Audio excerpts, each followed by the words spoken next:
ఇద్దరు తీన్మార్ మల్లన్న ఎంత తోడంటుడు yes sir నేను చాలా చిన్నోని మా అమ్మ నాన్న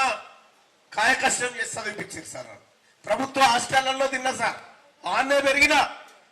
నేను చదువుకుంటూ ఫీజుల కోసం ఛాయ్ అమ్ముకున్నా సార్ రోడ్ల మీద నేను తప్పు చేయలే నేను దొంగతనం చేయలేదు సార్ ఈ రకంగా నన్ను అనేకమైనటువంటి ఇబ్బందులకు గురి చేస్తూ ఉంటే సోదరులారా నేను చనిపోతే నా సావుకో 1,00,000 మంది రావాలని తిరుగుతున్నా సార్ నేను ప్రజల కోసం తిరుగుతా ఉన్నా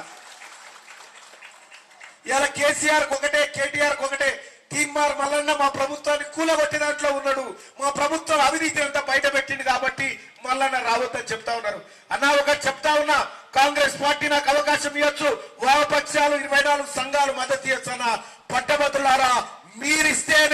మీరు అవకాశం ఇస్తేనే నేను మండలికి పోగలుగుతా లేకపోతే పోలేదన్న విషయాన్ని మీకు గుర్తు చేస్తా ఉన్నా